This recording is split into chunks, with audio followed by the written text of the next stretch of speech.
There will never be an Ethereum killer. So this is the current meta of the channel right now is Roy's hot takes and unpopular opinions. But this is one that I think is pretty well grounded here. And the argument that people have and a lot of crypto traders have is, and you've heard this sentence before, you've heard it a million times. Oh, this project is the Ethereum killer. This project is going to beat Ethereum. This project is better than Ethereum. It's faster. It's more scalable. It has better smart contract functionality. It has better tooling. Whatever advantages people like to tout about their smart contract platform, their DApp platform, and I kind of understand it on one level, and on the level that I understand it is I suppose I see it from a financial incentive. So a lot of traders will say, well, I have a huge stack of Ion. Ion is going to be the Korean Ethereum. It's going to beat Ethereum, and it's better. And why do they say that? Because they have a bunch of Ion, obviously, and that's really the only reason why. They don't actually care about Ion being or whatever blockchain being better than Ethereum. They just want to make their 10x and they want to dump their bags on you. And so really in many cases the it's only quasi fundamentally based. It's only a veneer of people saying that that fundamentally this project is better than Ethereum, but they don't believe that, because if they believe that, they wouldn't only just be looking for a 10x. They're looking for the 10x, and then they have the justification on why this is going to 10x, rather than going from the bottom up and saying, well, what does this platform have? Is it actually better than Ethereum? And if it is better than Ethereum, how can it possibly defeat Ethereum? How could it become the de facto standard of smart contract platforms? So I see this a lot, and in many cases. So let's break down this argument. I think if we break it down piece by piece and we can look at the field so far and all of the contestants, the market contestants and the competitors and the challengers to Ethereum, we can kind of decide whether or not there really will be an Ethereum killer or not. In my opinion, Ethereum is the Ethereum killer. That is to say, there will never be an Ethereum killer. But we'll get back to that, my argument at the very end. So first, in order to beat something like Ethereum, I think a lot of people. So for example, Cardano, Tezos is one of these, where Radix even is one of these. Even though I like Radix and what they're doing, but a lot of the arguments for these projects and against Ethereum is, well, my blockchain is more scalable, or my blockchain has better blockchain finality, or my blockchain has better smart contract functionality or better tooling.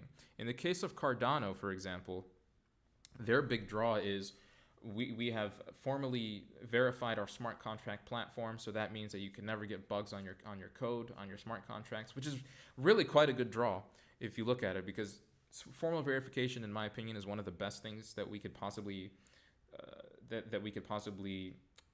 add as a feature to a blockchain. And the reason for that is you look at what happened to Ethereum in parity, right? The parity hack happened. There was this 14-year-old kid who sent a suicide function to the libraries and the parity wallets, and over $300 million of Ethereum gone just like that. Boom. Why? If we had something like formal verification, those kind of events don't happen. So from a financial perspective, we can see that formal verification is a very good draw. But is the draw good enough? I'm not entirely convinced that just because you have formal verification on your blockchain, it means that people are going to use your blockchain. If all you're doing is a DApp, let's say you want to do a chess game on Ethereum, just a small video game, and you have people betting on your chess game on Ethereum, and let's say the winner each player puts up $5 in ETH, and the winner gets $10. Are you really going to be interested in porting this little DApp, this little game that you've made, to Cardano, which uses a completely different language than Solidity, just for the sake of formal verification for smart contract security for your $5 game? Does it really make so much sense? Are you really requiring that level of security for your DApp? And so we can expand this to all dApps. And the question is, what level of security does your DApp need? And in many cases, it's not very high. It's not really that much. In the case of parity, where all of this money, over $300 million, was being held in a few multi-sig wallets or something, yes, clearly you would want that level of security. So for some applications, yes, formal verification is an absolute must. If you have it from the get-go for every single application, that's great. That's even better. But for most applications, you really don't need formal verification. So it's not about the tech. Another piece is, well, my platform is more scalable. So we look at this. Projects like Zilliqa talk about their scalability. They say we are 10 times faster than Ethereum. We have 10 times more transaction capability, more throughput. And that means that we are going to beat Ethereum because Ethereum has problems sometimes with too many people buying their crypto kitties and the network crumbles. And famously in 2017, with all of the ICOs, every time there was an ICO, it was a gas war, the gas wars they were called, because whoever paid the most to the miners, the Ethereum miners, for their transaction, they would get their transaction included onto the blockchain. And every Ethereum block, you can only have so many transactions. I think it's something like 2,000 transactions per Ethereum block, and the blocks are only every 10 seconds or every 1 minute for Ethereum. So clearly there was these gas wars back in the day. Not really such a huge problem anymore. Ethereum has scaled a little bit with some of the changes that they've made. But eventually Ethereum obviously is going to come across these problems again once it becomes a worldwide, if it becomes truly a worldwide phenomenon. And if you believe that, then of course you will want scalability. So scalability is important. But if the only reason scalability is a problem in the first place for Ethereum is because they have all of this market adoption already. They have all of these apps that people are using already. They have all of this support. And so for you to say that your blockchain is better than Ethereum because it handles so many more transactions, that's like saying, well, I can go and have sex with 10 different girls in the same day, but if I don't even have a single girlfriend, then what even, or a single girl, what even am I saying, right? It's a pointless conversation to have. No one cares about your capacity if you're not even filling out the minimum, if you're not even reaching the capacity, if you don't have the adoption for the capacity. How are you possibly going to be able to say that you're better than someone who is reaching their capacity and is truly actually, at the very limit due to the market adoption that they are achieving? It doesn't really make sense. So I don't think this is an argument that holds much water. To be able to say that my blockchain is more scalable, I don't really see it. So from a security perspective, only some applications will need Ethereum. From a scalability perspective, it's here or there. Some applications will require scalability, but again, even the scalability, many dApps are not going to require scalability. So scalability is not a problem, and security, not really too big of a deal. So what else do people tout as being better than Ethereum? Not much else, really. I mean, in some cases, like VeChain's big draw was that they had all of these company alliances and company deals and contracts that they were doing with large companies. And while that is definitely good because it is a precursor to market adoption, if you have, let's say you do a deal with Walmart, VeChain recently did a deal with Walmart. If you have one of these deals, obviously that means that in the future you're going to have hundreds of thousands, even millions in some cases. In the case of, for example, Libra, if you have, in these cases, clearly it's going to be it's a good look for your blockchain. But again, I'm not entirely convinced of even that, because we've had a lot of these different partnerships. We've seen a lot of these different partnerships announced. We've seen Google announce, their Chainlink partnership, or their Microsoft Azure has teamed up with Digibyte or whatever. This happened, I think, in 2017. I don't recall exactly who Microsoft Azure teamed up with, but they were doing something on blockchain, and really it didn't lead to much, right? So even if you have all of these companies who are willing to work with you, it doesn't necessarily mean that your blockchain is going to succeed. Moreover, it's an even bigger ask to say that your blockchain is not only going to succeed, but it is also going to defeat Ethereum. It's a hard ask. So I think if from a tech perspective, it's difficult to ever say that even if your tech is better than Ethereum, you're probably not gonna perform better or take any kind of market share.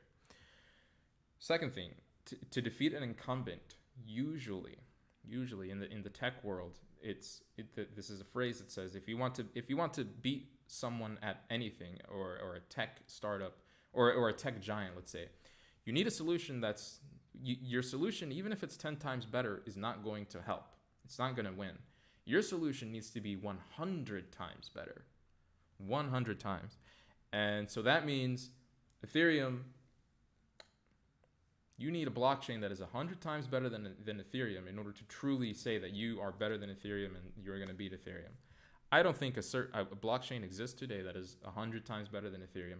What blockchain exists today that has 100 times Ethereum's market cap, 100 times Ethereum's user base, 100 times Ethereum's number of dApps that they've created? I mean, Ethereum has hundreds and thousands even at this point of dApps. I mean, you're telling me that your blockchain with like a gambling game and, you know, a poker game is going to beat Ethereum? Please, give me a break. Another thing is developer mindshare. So Ethereum has been out for all of these years now, 4 years. And the only way that you've seen Ethereum competitors try to beat them with different smart contract languages. So Michelson in the case of Tezos. I don't remember. I think Scylla, I believe, is what Cardano uses. These different languages. And because they use different languages, you as a developer now have to learn a completely different language. You don't want to do that. If you're developing on Solidity, if you've had years and years of practice on Solidity, that's what you want to do because it's easiest for you as a developer. So why would you ever want to go to a different blockchain that has a different language that it's just going to make it harder for you? So all these blockchains that that tout that they're better through one method or another completely shoot themselves in the foot when you look at their language, because the language is going to be one that is, if it's not Solidity based, if it's not EVM compatible, I don't see any kind of future for those. What else? Oh, the Ethereum Enterprise Alliance, for example. So this goes back to the business side of Ethereum. I mean, they have partnerships with over like 50 different big tech giants and other corporations and retail brands and all these different things. So even there, how are you possibly going to beat all of the progress that Ethereum has made into the mainstream? Starting with, if your project is just now starting in 2019 or 2018.